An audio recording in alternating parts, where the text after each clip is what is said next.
Well, hey there again, church. I'm so glad to be with you. I want to just let you know that we're going to be receiving communion at the end of our time here together. So if you haven't already, go ahead and go to your pantry, grab some bread or some crackers and some water, and we'll be able to enjoy that together later. In the meantime, we're continuing our series here called Focus, where we're talking about what it looks like to keep our eyes on Jesus. You know, we're living in a day and age where focus and attention is so important. Everything is continuing to change at such a breakneck pace. Technology is changing quickly. Work is changing tremendously. I mean, think about this. People are changing jobs at an incredible rate. New people are thrust into these jobs where people have abruptly left. They're overwhelmed. Remote and hybrid working conditions are here to stay. AI is increasing. Soft skills are becoming highly valued. And here's the big thing. All these people who talk about the future of work say disruption is here to stay, at least for the foreseeable future, at least for the rest of the decade. Now, when you're talking about long-term disruption, that results in a lot of anxiety and especially a lot of frustration. And when we're dealing with that, especially as followers of Jesus, it causes us sometimes to ask these important questions like, where's God in the middle of this frustration, in the middle of this tension that I'm feeling?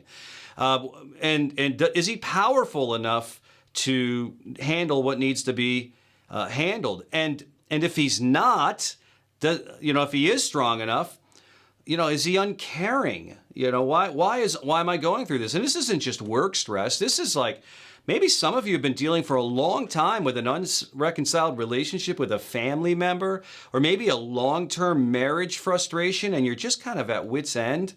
Or maybe you had a kid who's gone off the rails and you're just like, when are they ever going to get their life back together? Here's the thing. Lingering pain can cause wavering faith, can it? You probably have your story of that. So if you want to hold on and keep believing during these tumultuous times, you're going to have to get to know God better. And here's the thing. The more we know Jesus, the more we trust Jesus. And it builds up those trust muscles. And so that's why we've been talking about having our eyes on Jesus. Now, today we're going to take a look at the disciples where they had this moment where they learned a little bit more about Jesus. Their faith grew and their eyes were opened a little bit more as they learned about God through this really incredible miracle that took place. So John records it in John 9, and in the first few verses he says this: As Jesus was walking along, he saw a man who had been blind from birth. Rabbi, his disciples asked him, why was this man born blind? Was it because of his own sins or his parents' sins? Well, it was not because of his sins or his parents' sins, Jesus answered. This happened so that the power of God could be seen in him. Now think about this. Here they're meeting up with this man. They walk by this gentleman who was blind since he was born. And think about this. He's been dealing with blindness his entire life. You want to talk about long term. This has been going on for decades in his life. And it was said and it was understood that this man was kind of on the outskirts of society. He wasn't necessarily accepted in. And it's interesting how that when things are going on in your life, how the world just continues on without you, right? Have you ever had that happen to you? Whether you had to go off work for disability, or maybe you were unemployed for a season, or even unemployed right now. Or maybe you had took some time off to grieve, or you've experienced loss, and everything just continues to move on. Whether you move jobs or locations, it doesn't matter. It's interesting how the people how this worked in life. Now, it's also interesting how this community did not run up to Jesus as soon as Jesus came into their town, because they knew who he was, and say to him, hey, we have a blind gentleman who's been blind since birth. Can you heal him? They didn't do any of that. They just kept going. Now, here's the special thing about Jesus. Jesus often stopped and saw people who were invisible, those people who other people forgot.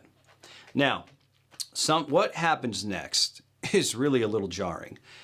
John records in verse 6. It says, then he, speaking of Jesus, spit on the ground, made mud with his saliva, and spread that mud over the blind man's eyes. Now that is really unusual, isn't it? And initially it seems really, really degrading, right? You're just like, why? I thought Jesus was nice. What is he doing spreading mud on a blind man's eyes? But I want to ask you this question. What if what he was doing was something entirely different? That he wasn't trying to embarrass this man, but maybe he was trying to make a difference. Remember what these disciples said. This blindness back in that day, it was shameful for this man to be blind. And today we would go, it's not his fault. But back in those ancient days, people equated having any handicap with sin in your life or the sin of your parents. Some type of wrongdoing caused you to have this situation. So I can only imagine, and you can only imagine what this man's life had really become. They all kind of looked at him kind of side-eyed, right? And here he is just trying to survive day to day. He's trying to be included in some form of society. That whole thing of trying to be included is kind of like reminds me of if you're married into a family that doesn't initially accept you, doesn't really like you. You know what that feeling is? It's so hard. And you just want to be accepted by them, right? This is what this guy was dealing with. Maybe you're dealing with a certain amount of pain in your own life. Maybe it's been long-term, just like his, but maybe it's just your own specific issue. Maybe the pain you're carrying is causing the biggest areas of shame in your life, just like they did for him. It's funny when it comes to sin and when it comes to mistakes that we make. Mistakes can trip us up for a season. We can have these regrets and make these mistakes, but shame, it follows us around for a lifetime. It's there for the long term, doesn't it? And you know what the bad thing is about shame? It keeps us from this close-knit relationship with Jesus, or for anybody else for that matter. Actually, shame engineers smallness in our lives, right? We don't take risks. We don't really fully put ourselves out there. We don't really fully love because, and we don't become fully vulnerable because we really don't believe we can be fully loved. We do this to protect us because we really don't think people are really going to care for us. And so we build these walls of protection because of shame. But here's a question I want to ask you. At what cost do we do this? This cost of isolation, of not, really enjoying and experiencing true unconditional love. And here's what I want to share with you today. Jesus doesn't use shame on his children. Matter of fact, he scorns it. He disregards it. He doesn't like it at all. Paul wrote to the Roman church, he said this, everyone who believes on him will not be put to shame. That's probably a little bit different from our church experiences or what we think about church or religion, but that's the way that Jesus operates. So what if Jesus is showing us, as he puts this mud on this blind man's eyes, what if he's saying, instead of shaming him by doing that, he's saying, I'm covering your shame. I'm covering you with a part of me. And what your blindness is covered. It's going to be washed away today. I mean, maybe if you're not struggling with blindness, but maybe today Jesus would say to you, hey, I've covered those shameful thoughts that you think a lot. And so we're going to bring those out into the light and we're going to move beyond those. I want to change your life forever. Or maybe he would say, I'm covering your feet. No matter where you've been, that's your past. Your past is your past. You're not defined by your past anymore. I see you as a loved child of God. I don't see you as a quitter. I don't see you as a divorcee. I don't see you as less than. I don't see you as a mess. Or maybe he's covering your mouth. The words that we've said that we've regretted, the things that we've lashed out in anger and said, or the lies that we've told others or even told ourselves all throughout these years.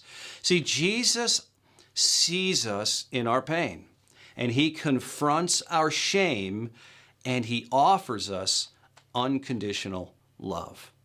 Look what he says in verse 7 to this blind man. After he put the mud on his eyes, he told him, go wash yourself in the pool of Siloam. Siloam means sent. So the man went and he washed and he came back seeing. Now there's a whole lot that goes on in that one short verse. But initially when I read that, maybe there's something in here deep inside of you that kind of bothers you. You're like, wow, he went out. Of course he was healed, right? He goes, Jesus touches his eyes. He goes and he washes and he's healed. And you might even say, how come I've never been healed? How come the prayers that I've prayed for my family member or my friend or for myself didn't come true? Why didn't you heal them? Why didn't you save my job, God? Why didn't you heal my marriage? I prayed for that. Where was my miracle? But I want to ask you this question. What if he did do a miracle? What if that miracle that he did was maybe not something that you expected, but it was a miracle that was still done deep inside of you? You know, he didn't do a miracle for someone you know or in the way that you wanted it to, but maybe he did make a change in your life. Now, I firmly believe that Jesus still does heal. I believe that he heals physical ailments. I believe he heals cancer and all of that. But I also know this through my experience is that his ways are way different than our ways. And sometimes the way we want things answered, it's quite different from what we expect. And so think about it. I'm going to challenge you to think about it even in a broader sense. You know, experiencing loss in your life. We all experience loss at some point in our life. People we love die. We lose wages. We lose jobs. We lose friendships. And experiencing loss changes you. But it doesn't just change you in difficult ways, and it doesn't have to just change you in ways that make things worse. It can also change you in amazing ways. God can really change the human heart, and that's a miracle in and of itself. Think about this. Jesus died for us, not so that we'll be miserable. Jesus died for us so that we might live and experience life to the fullest. You know, God's always up to the miraculous, whether we can see him or whether him work or whether we can't see him work. He wants to change you. He wants to change how you see him. He wants to change the way you pray. He wants to change the way you face difficulty, especially in the day and age of disruption that we live in. He wants to change the way you see people. And he certainly wants to always develop and grow you in the way that you relate to him. So here it is, Jesus sending this blind man to this pool that meant sent. Why did John write that? Well, scholars are, they have 1,000 different reasons. They're not 100% sure. But what we do know is that Jesus was sent by God the Father into this world. And John had written about that earlier in John 3:16. Jesus, many scholars believe, was sending this man to himself, the one who was sent, the pool called sent. He was revealing to this man that he wasn't just a kind person, that he wasn't just a good rabbi or a good teacher, but that he was more than that. He was God in the flesh. He was the one sent by God. He was the Messiah. And so think about this too. It was said so quickly in this verse. But this man was sent about a quarter mile away. This was not a pool that was just right around the corner that everybody could see. This was about a quarter mile away, and he had nobody with him, so he had to inch his way to this pool. He had to live in that tension and believe that he would be healed if he reached that pool. So think about this. Every step that he took, every stumble that he took was really a proclamation of his faith in Jesus. Every step he took was a step closer toward Jesus. And even in his blindness, his eyes were on Jesus, who was the initiator and the perfecter of his faith. You know, healing begins when we all begin inching toward Jesus, right? You know, you might be sitting in your pain right now, but what if you begin inching toward Jesus? You know, God is doing a deep work within your soul. He's always at work. What would it look like for you to inch toward Jesus? Maybe for some of us, it's forgiveness. We need to forgive ourselves. We need to forgive other people in our lives, and we've been sitting too much in resentment and bitterness in our lives. Maybe for some of us, we need to believe the truth about what God says about us instead of the lies that somebody who had a lot of influence in our life had said about us years ago. Maybe for some of us, the way that we inch toward Jesus is by joining a group and immersing ourselves again back into community. It's been too long, and we're meant to live life with other people, and that would be our next step. And you can sign up for a growth group, an FC group that we have multiple ones going on this fall. Or maybe for some of us, it's to be baptized. You know, it's funny when it comes to baptisms, there's so many of us who would say, I'm just embarrassed or afraid to be baptized. I don't want to be in front of people all wet. I'm ashamed. But it's interesting. Jesus challenges us and says, I want you to be baptized. Jesus himself was baptized as an adult. And he said, I'm going to do this. And here's what I want to remind you of what happened when Jesus was baptized. After he was baptized, God the Father spoke and people heard. And you know what he said? This is my beloved Son, whom I'm well pleased. And those of us that are baptized, when you become baptized, that's what the Father has to say to you. You are pleasing God the Father because you're doing what Jesus modeled and commanded. We're baptizing in just a couple of weeks here on September 11th. And wouldn't it be amazing if you would step out of the shadows and into the light and be baptized? Follow the example of Jesus and what he's commanded us to do. Well, I don't know what your next step might be. That's a question between you and God. But here's what I want to say. Do you feel blind these days? But is your soul beginning to see, just like this man? And what about Jesus? You know, what does Jesus know of shame? What does he know of all of this in our lives? Has he ever faced it? And here's the amazing word. Yes, he has. He's faced it just like we face it. Our key passage of scripture for this whole series is Hebrews 12, 1 and 2. And at the end of verse 2, that statement that we all know, keeping our eyes on Jesus, the champion who initiates and perfects our faith. And then the writer goes on and says this, because of the joy awaiting him, he, Jesus, endured the cross, disregarding, you guessed it, its shame. And now he's seated in the place of honor beside God's throne. Jesus faced off with shame. Jesus ignored the lies that shame tells us and conquered the abandonment and the criticism by staying obedient to his Father's will for his life. His love and his intentionality overcame shame. See, shame was not going to be able to write Jesus' story, and it certainly wasn't the end of it either, right? Because 3 days later, he rose from the dead. Guys, shame will lie to you. It will tell you that you are not enough. It will tell you that it's not worth it. And here's the thing. Jesus did all of this. He died on the cross. He faced all that shame and disregarded it all because, just like the blind man, you were worth it. And because of his love, because of his power, because of who he is, he's definitely worth following. So this is an opportunity for us to do that. And I'm going to read a passage of scripture for you. And then once I do, we're going to go to a song. And while that song is playing, I want you to take time to receive these elements of communion. And as you do, maybe for you, it might be time for you to say, I'm giving up the shame. I'm coming out of the shadows of this. I'm going to refuse to believe these lies that I've been telling myself and that I've been believing about myself. And I'm going to accept the forgiveness of Jesus. I'm going to accept the unconditional love of Jesus.